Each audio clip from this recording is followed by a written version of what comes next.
A ver.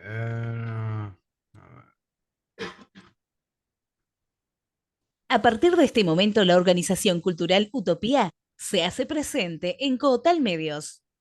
Pero ¿qué tal? ¿Cómo les va? ¿Cómo andan? ¿Todo bien? ¿Cómo va? Bienvenidos, bienvenidas a otra edición más de acá de Cotal Medios, conjuntamente con la organización cultural Utopía. Vamos a estar haciendo bastantes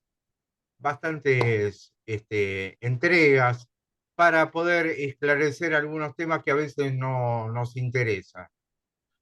Un nuevo gobierno aparece, un nuevo signo aparece acá en la Argentina, una nueva composición de lo que es el escenario político del cual Javier Milei representa todo lo que es eh, lo neoclásico, lo conservador y demás, pero nosotros con Roberto Bolan, quienes hay que tengo acá este, de la Organización Cultural Utopía, vamos a hacer un poquito de reconto de la historia, un poquito de lo que fue la generación de conservadora que hubo en el país y cómo comenzó. Roberto, como siempre, un gusto, un placer tenerte acá. Bueno, igualmente el mismo gusto, Gustavo, y a disposición para hablar de los temas que vos presentaste. Sí, vamos a hablar un poquito, bueno, una nueva composición parlamentaria, política, un nuevo orden económico, del cual obviamente que esto lo ha votado la mayoría de la gente. Obviamente que hay que respetar a las mayorías y demás, pero bueno, vamos a hablar de lo que es lo que fue los gobiernos conservadores acá en la Argentina y qué representaba. Muy bien, sí, como esta es una columna o una charla sobre historia, entonces vamos a hacer lo que vos estás diciendo, comparar con la etapa de los conservadores en la Argentina. Vamos a decir que la etapa de los conservadores la podemos dividir en dos partes, bien marcadas. Hay una etapa que es la que generalmente se denomina generación del 80, por aquellos que tenían el poder político y económico en aquella época de 1880, y que duró todo ese periodo conservador hasta 1916. Después, con el voto secreto, obligatorio y universal, vinieron los gobiernos de la Unión Cívica Radical hasta que en 1930, con el golpe de Estado de Uriburu, regresó ese orden conservador. Vamos a decir que hubo diversas maneras de llamar a estos periodos, ¿no? Es decir, en esta primera charla vamos a hablar del periodo 1880-1916. Para una próxima trataremos la década de 1930, la llamada década infame, que tiene lo suyo, ¿no? Pero este periodo también, este periodo de 1880, es considerado por la historia oficial como el nacimiento de una nueva Argentina, una nueva etapa, digamos, ese orden conservador. Ahí también se acuñaron otras palabras, como por ejemplo la oligarquía. Digamos que esta oligarquía que gobernaba la Argentina desde 1880 era una oligarquía por dinero, no como las europeas que era por nobleza, por aristocracia. Acá era porque tenían el dinero, tenían el poder económico y eso es lo que le daba la posibilidad de tener ese poder político y por supuesto económico. Vamos a decir que esas familias que gobernaron el país en aquellas épocas son muchos de los cuales se encuentran los nombres en la calle de la ciudad de Buenos Aires. En otras partes del país también, ¿no? Porque uno va a cualquier punto del país y se encuentra con las calles de los nombres de esa gente Adinerada. aristócrata. Claro, bueno, así que todos esos apellidos que vemos en las calles van a tener mucho predicamento, tuvieron mucho predicamento en aquellos años de la generación del 80, que fue llamado también época del orden conservador, modelo conservador, república conservadora. Hay distintas expresiones y que comúnmente uno le dice conservadores. Y en el lenguaje popular, porque a nosotros en estas columnas nos interesa hablar del lenguaje popular, le dice conservas, ¿no? Así como a los radicales le dicen radichas o radichetas. Son palabras que el lenguaje popular fue acuñando. Sí, también peronchos, Claro.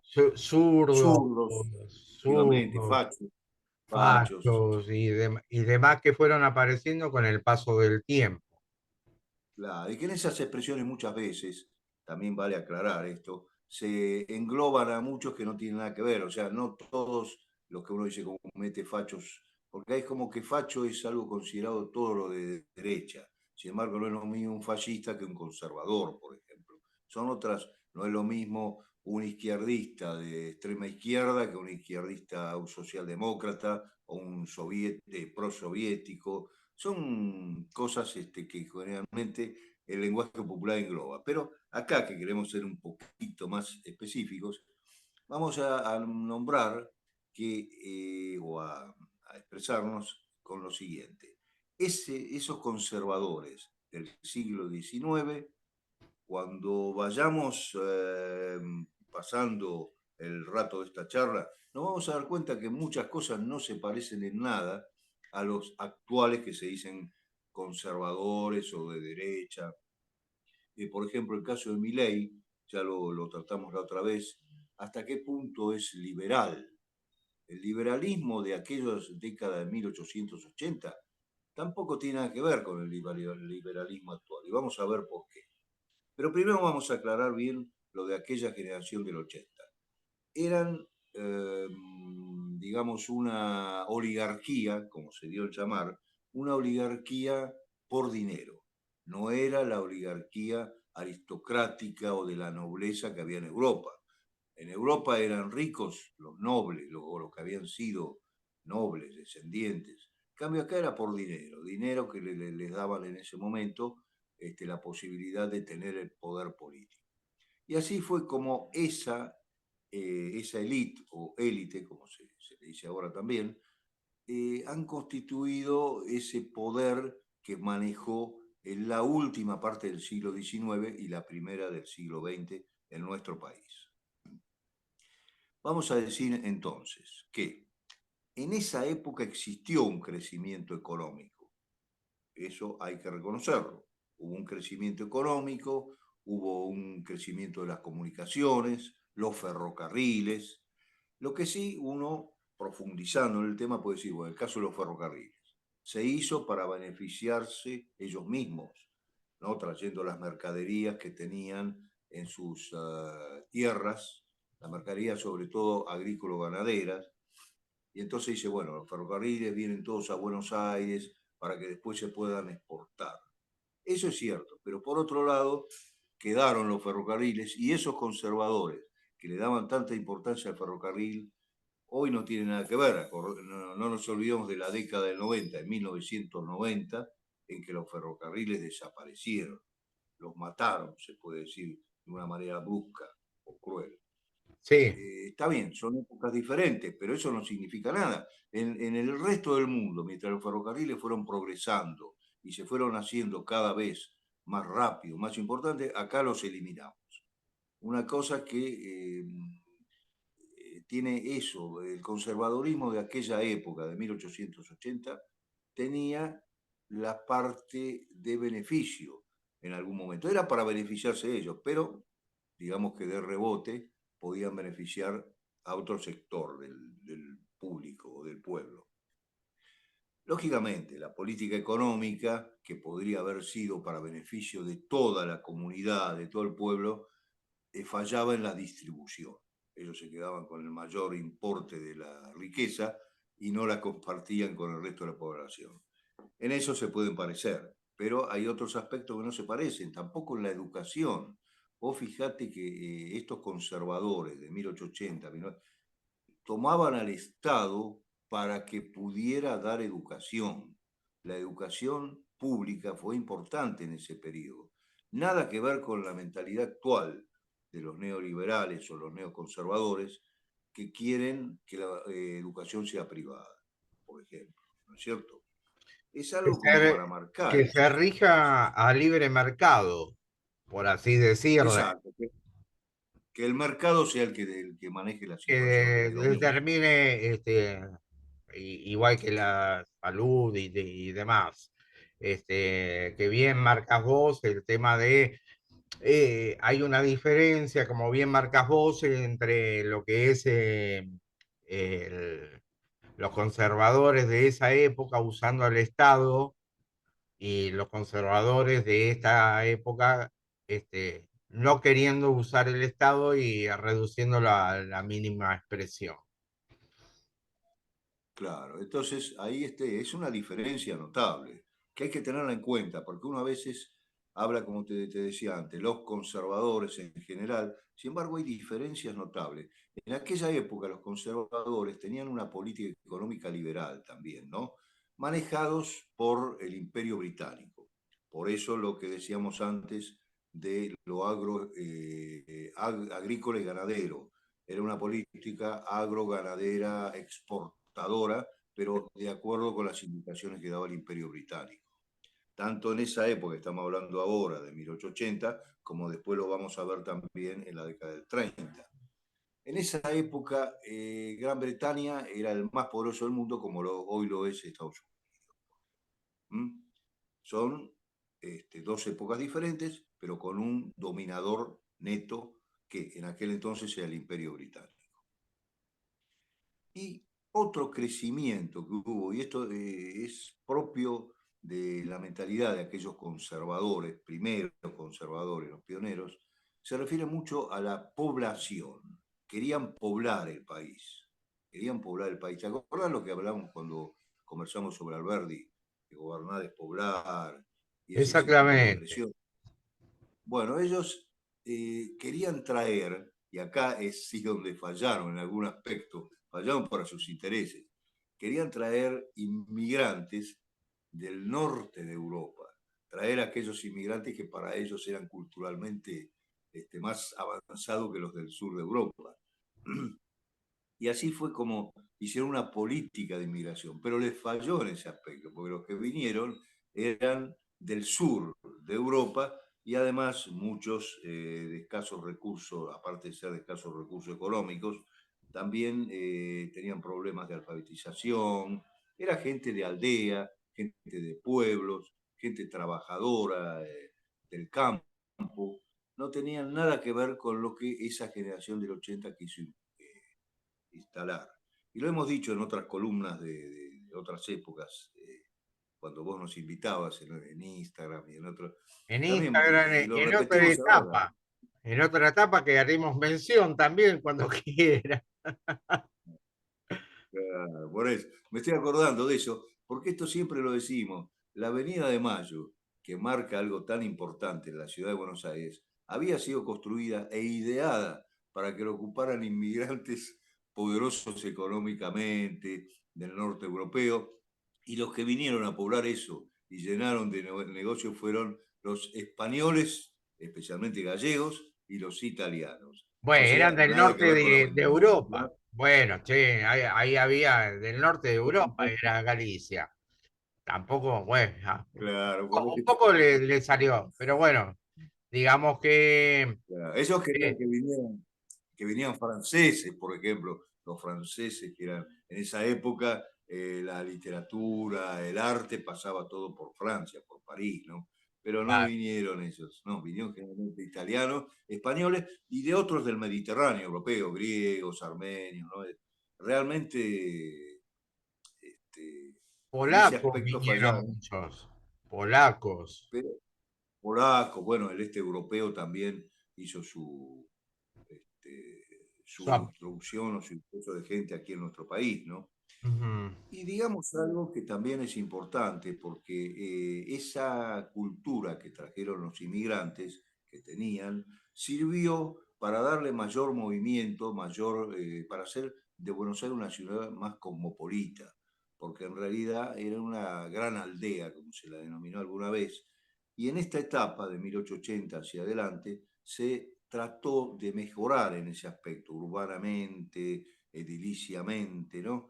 Digamos así, esa es una realidad también. Los conservadores, si bien construyeron monumentos y cosas relacionadas con ellos mismos, dejaron alguna impronta de viviendas que podían ser usadas también por gente humilde.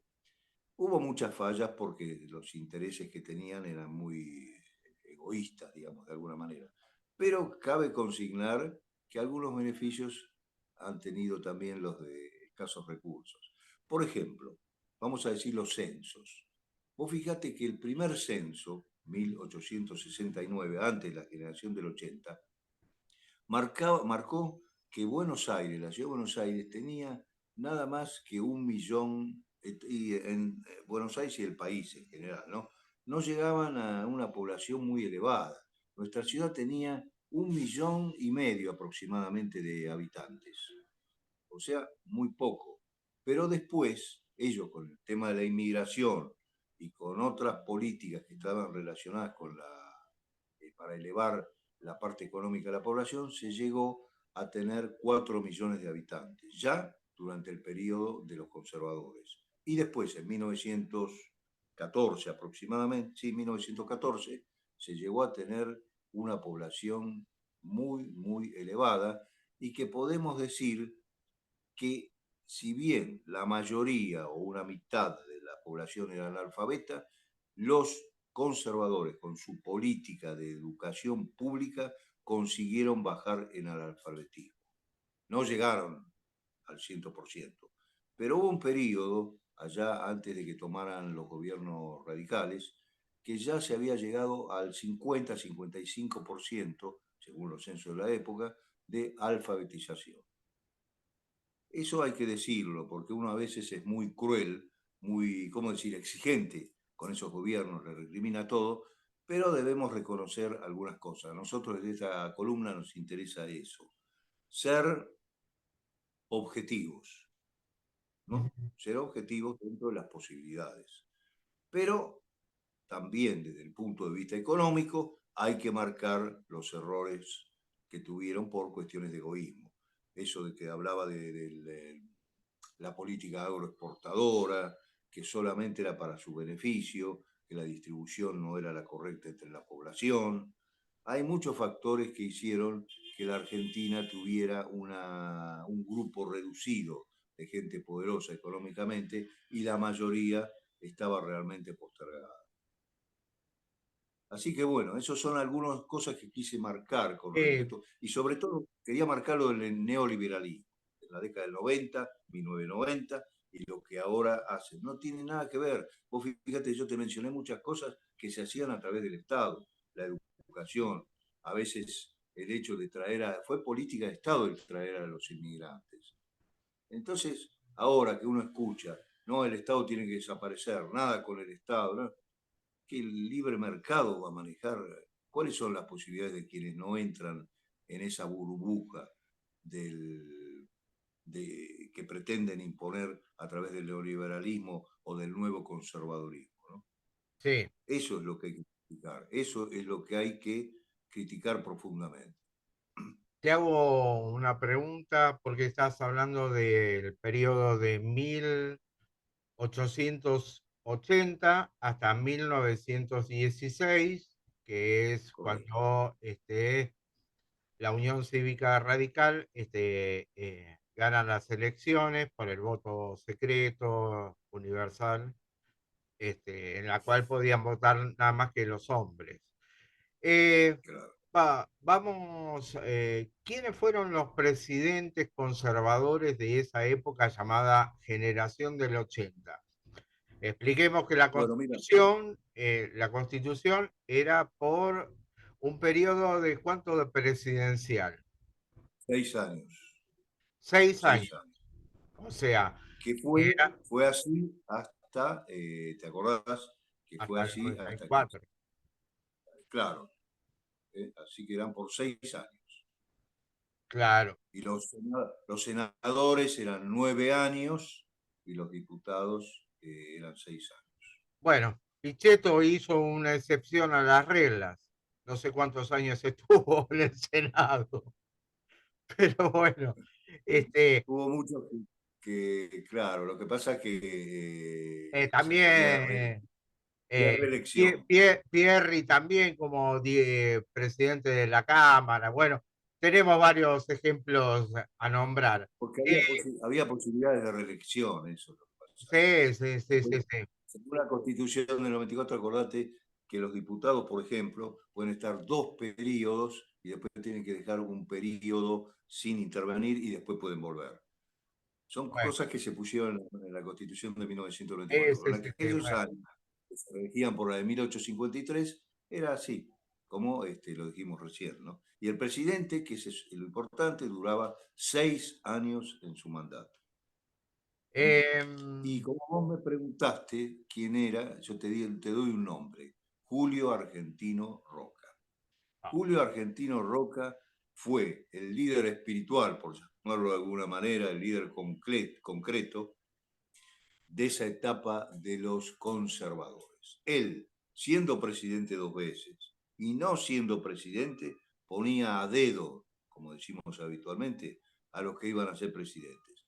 Que dicho sea de paso, en esa época, todos hablan, gente que hemos conocido, que vivió en la década del 30 y demás, te hablan del fraude de la década de 1930, pero eso del fraude era una costumbre conservadora ya de 1880, ese periodo que estamos hablando. Por ejemplo, vamos a decir burdamente, pero era así, vos como gente, ciudadano común, hombres, siempre hombres porque las mujeres no votaban, ¿no? Iban a votar. Y decían, no, ya votaste, ya votaste. Le ponían los votos, o si no, decir, vos tenés que votar por tal, porque si no, tal cosa y tal otra. Los amenazaban de distintas maneras.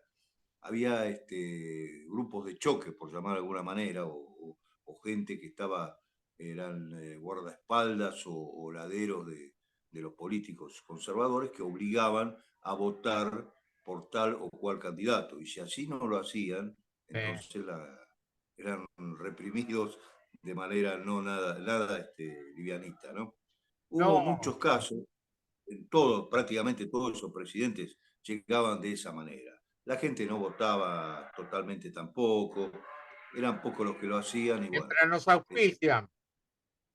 ahí Ahí están nuestros está. auspicios. Ahí están nuestros auspicios. Aquel que quiera comprar o vender, ahí tienen y directamente consulten con el muchacho que está pasando en estos momentos y con su bocina. Eh, Julio Argentino Roca, que yo lo hago, podemos cambiarle el apellido, Julio Argentino Macri, ahora, porque también ponía dedos los presidentes. Este, Sí, Julio Argentino Roca, contame un poquito, aparte de, bueno, algún día hablaremos sobre lo que fue la masacre en la Patagonia y cómo se claro, que ese es repitieron un las... tema que a él le dio el crédito en su clase dirigente, eso de la Patagonia, para después convertirse en un líder, llamémosle, era un líder concreto político y aparte espiritual, porque él manejó hasta su muerte, él murió en 1914. Y dijimos antes que este periodo de los conservadores duró hasta el 16, cuando se hizo la nueva ley de las elecciones, ¿no? Pero mirá, todos esos años, prácticamente toda la vida política argentina de ese periodo estuvo manejada por él. Él había tenido crédito, entre comillas, por haber hecho la campaña del desierto. La campaña del desierto le había dado la posibilidad de ser reconocido en su ambiente, de ser considerado alguien que podía manejar los destinos del país también. Y así fue como él decidió primero ser presidente. Su primer periodo de 1880, que es esto que estamos conversando, hasta 1886, manejó, por decir de alguna manera, a Piacere y todo. Y después lo sucedieron otros como Juárez Selman, como Carlos Pellegrini, como Luis Sáenz Peña, Figueroa Alcorta, todos esos presidentes que nosotros vemos en las calles, bueno, todos ellos fueron liderados por Julio Argentino Roca. Hay algo importante, él tuvo una segunda etapa de gobierno, 1898-1904. Una de las cosas que siempre yo me acuerdo de lo que se hizo durante su segunda presidencia fue el servicio militar.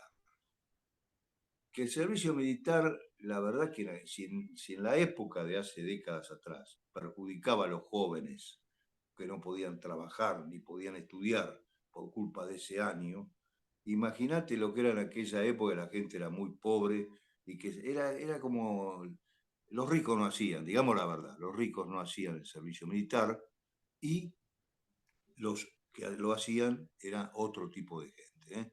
Los humildes. Eso hay que marcarlo. El servicio militar, muchos decían, no, era una gran cosa porque no, no, no. Se evitaba que se trabajara y que se estudiara. Para mí, es una opinión muy personal y lo he No, no, la conversado muchas veces comparto, con... ¿eh? Comparto que para mí es Sí. una pérdida de tiempo. Se podría haber instaurado otro tipo de...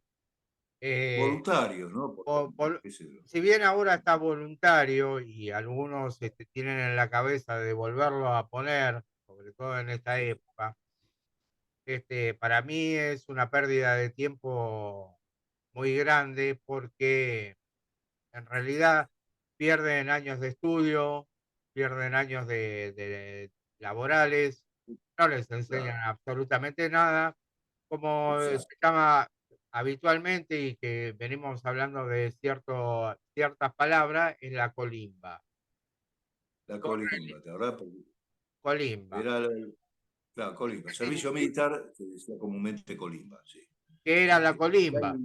Corre, limpia y barré, y ¿no? barre. Sí, Ahí está. sí. Era lo Era único que le eso. enseñaban.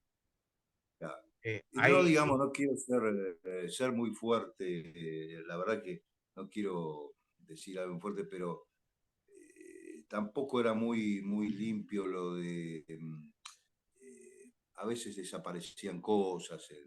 Es- la verdad que cómo se burlaban en aquellos años, sobre todo del principio del siglo XX, de los del interior, como se le dice comúnmente interior, ¿no? Los que venían de las provincias a hacer servicio militar acá, eran blancos de burlas, les robaban, digamos la verdad, porque si no, siempre andamos con eufemismos, con cosas. La verdad, y el servicio militar era eso. Entonces, a mí personalmente, no me pueden decir, no, es una gran cosa. No, de ninguna manera. Yo creo que el que quiera ir, vaya como voluntario, pero no le pueden quitar a los jóvenes la posibilidad de estudiar y trabajar. El que quiere bueno, trabajar, trabaja. El que quiere estudiar, estudia. ¿No? los abusos por No, parte de los superiores se fue muy grande hasta que pasó lo de Carrasco. correcto. El caso Carrasco que hizo que se eliminara el servicio militar. Claro. Claro. Este, Bueno, eso para ir vino, cerrando el tema de esta primera etapa, Julio Argentino Roca fue el gran inspirador de lo que fue la generación del 80, de gobiernos conservadores, qué muy bien. políticas había implementado, que era el tema de la inmigración, que le salió un poquito el tiro por la culata, quería decirlo, casi me sale otra palabra. Y el tema, sobre todo, que hiciste mención del Estado presente. O sea, Claro, obviamente el esa es la, Estado presente, y lo vamos a poner comillado, que el Estado no había desaparecido, como quieren no, hoy en de día. ninguna manera. La educación era pública y gracias a la educación pública de ese periodo gobernado por los conservadores, el analfabetismo bajó, lo pudieron estudiar, no toda la ciudadanía, digamos la verdad, no toda la ciudadanía, pero pudieron estudiar una parte de la ciudadanía que tenía acceso a cierto...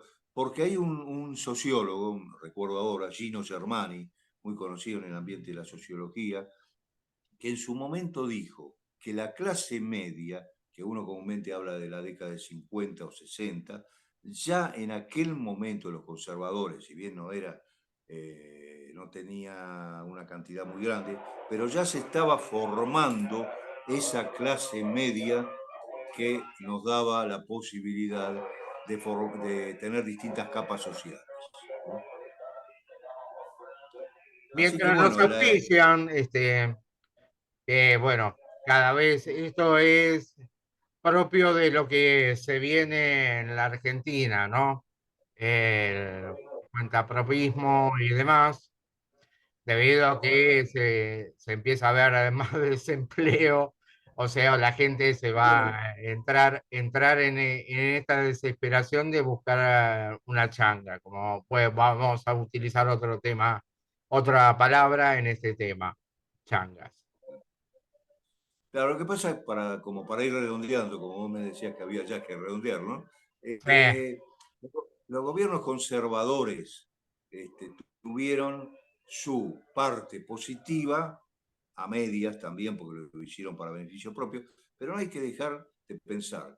Hicieron muchas construcciones, viviendas, digamos, en aquel momento, afuera de los monumentos y esas cosas fantásticas, entre comillas, que hacían, pero por lo menos la parte de la educación hemos visto que se mejoró un poco. Lo que falló fue por esa ambición, la parte de economía, al hacer exportación, el dinero no era distribuido, no había una distribución en toda la población, era también para ese grupo. Y eso es lo que falla cuando uno no hace una buena distribución. Deja a la gente fuera de esa burbuja que conformaban estos líderes políticos. Después, la parte, digamos, de cultura, se puede decir que hubo aspectos positivos, se le daba importancia a ciertas partes culturales, pero hay que ubicarse en la época, era también para clases más altas, porque la cultura popular, como se denomina ahora, no existía en ese momento, no se le daba importancia. Pero surgieron, por ejemplo, surgió en ese periodo una de las argentinas más, digamos, adoradas o reconocidas por el arte, que es Lola Mora. Eso no debemos olvidar tampoco, por ejemplo, para nombrar algo. También a lo popular se le dio algo por la música. Tengamos en cuenta que se hacían, por ejemplo, el tango. El tango surgió en esa época, era algo popular, los conservadores, tanto los gobiernos conservadores como la gente que era de ideas conservadoras, estaban en contra del tango, lo veían como algo prostibulario, algo que era de las clases bajas, como decían. Sin embargo, después el tango hizo su recorrido y llegó a las clases altas también, ¿no? Por eso ahí el arte, la escultura, la pintura, hubo la literatura, hubo cosas que se destacaron. Por supuesto, no lo miremos con los ojos de hoy, en que la cultura popular, llamada así, entre comillas, tiene su vigencia y puede llegar a los medios, a los distintos medios que hay de difusión. En aquella época era todo muy limitado, ¿no? Digamos que está bien aquella expresión que se acuñó, la gran aldea. Era una gran aldea todavía la ciudad de Buenos Aires a principios del siglo XX. obviamente supeditado económicamente a lo que decía Gran Bretaña, porque todo era mandado Claro, por Gran sí. Bretaña como, como Gran Bretaña era la que ordenaba al mundo occidental, lo que había que hacer. Te eh, ordenaban, tenían un esquema, ellos decían, América Latina tiene que ser para esto, África tiene que ser para esto, Asia para esto. Era el sí, poderoso de aquel. obviamente que la materia prima, porque, o sea, la manufactura lo hacían en Gran Bretaña y después volvía de nuevo para el continente, hecho por ellos. Eso, ¿te acordás que Hasta hemos hablado varias veces? Pero eso varias arrancó veces. antes de los conservadores. Ya a mitad del siglo XIX pasaba eso en la Argentina. Se llevaban la materia prima, ellos hacían los ponchos, por decir, y después los vendían a nosotros. ¿Por qué no lo hacíamos acá? También hay que tener en cuenta por eso, hay que ubicarse en la época como la mentalidad de los políticos argentinos de aquel entonces también tenía esa beta de ganar dinero fácil. Porque uno habla hoy, pero en aquellos momentos también había empresarios poderosos que querían ganar dinero fácil. Digamos la verdad, tenemos que ser crueles muchas veces porque es así.